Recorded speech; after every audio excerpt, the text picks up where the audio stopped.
Guys, we have to talk about the White House card. We have some developing news. So, Jon Anik was on the Jackson podcast. This is the Jackson podcast hosted by Bear and Rampage Jackson. By the way, this is not the Jackson Rampage podcast. It's Jackson, they make jewelry, so they're a jewelry brand. But nonetheless, so Jon Anik was on there with another famous commentator, former fighter, in Michael Bisping. Shout out to both of them. I love their podcast. I highly recommend the Believe You Me podcast, co-hosted by another commentator in Paul Felder. So going back to this, they asked Jon Anik about the White House card and what his thoughts were surrounding the title fights. So he actually predicts that there will be 6 to 7 title fights.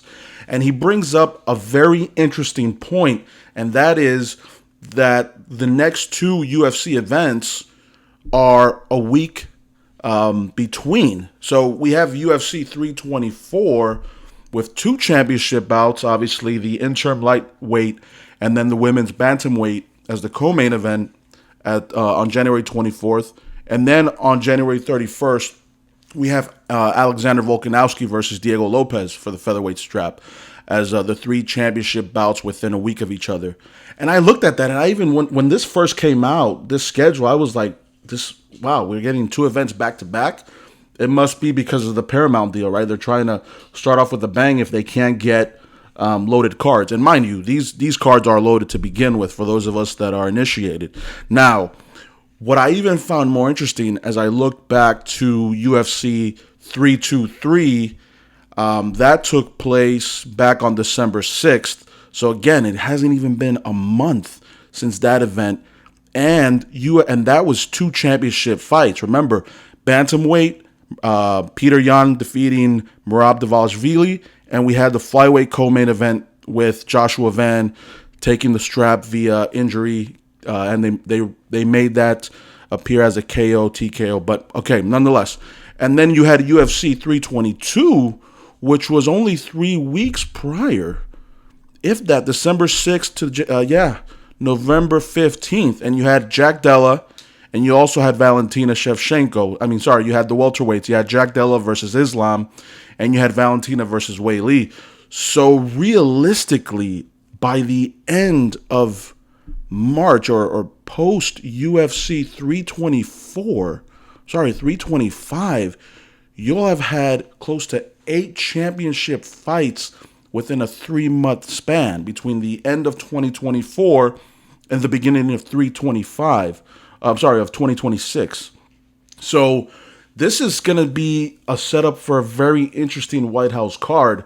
We also don't know what's going to happen with Tom Aspinall. He just had, I believe, his first surgery, his first eye surgery, and we don't know what's going to happen. There's still some time there for the heavies to resolve what the heck is going to happen in the pecking order. But then let's look at the light heavyweight champion. We know that most recently back in October at, was it 321? At 321, we had... No, it wasn't even 321. I'm sorry. It was 320.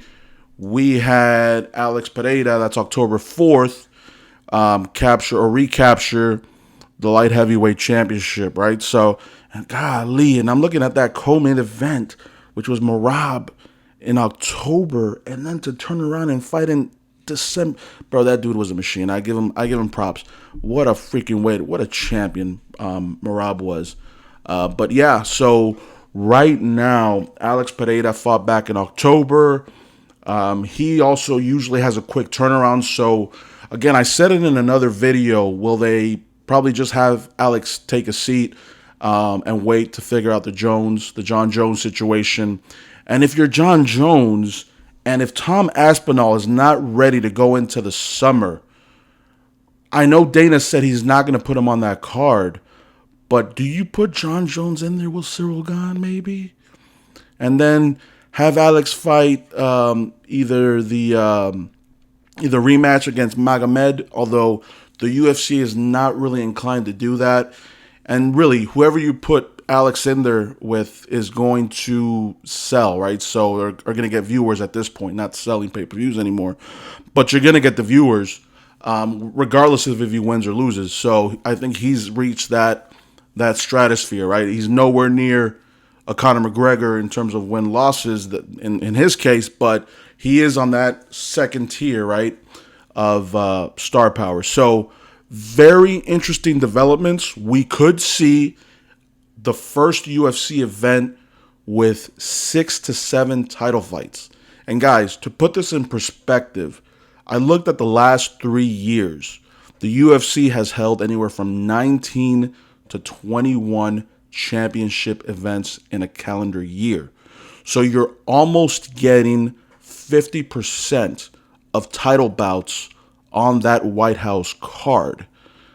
Again, it's like 40%, but still, this is a high percentage of championship bouts. It's going to be very interesting to see what happens. We've never had more than 3 championship bouts, and this was in the infancy of the UFC at UFC 33, where it was even cut short because all of the main bouts or the main card went over, pretty much all went to decision, and that was catastrophic for the broadcast partners at the time because they ended up having to cut the feed. We know that TV back then was a lot different than broadcasting is now. So, I mean, obviously the Paramount card, they have all the time in the world. We know a typical UFC event nowadays is 7 hours, right? 6 to 7 hours. So that's not going to be a big deal moving forward. But this is interesting. I mean, if you're able to fit 6 to 7 championship bouts, we're looking at some of those championship bouts probably on the prelims, which is unheard of for the UFC. We've never seen that before. And it's just shaping out to be a good year for us MMA fans, for us UFC fans. So, guys, I'm curious your take on this. I do think they're going to pull it off. I'm going to take the under. I'll take 6 championship fights. I don't know how the heck they're going to do it. I can see us having just maybe 2 or 3 prelim fights. And even those, what are we looking at there?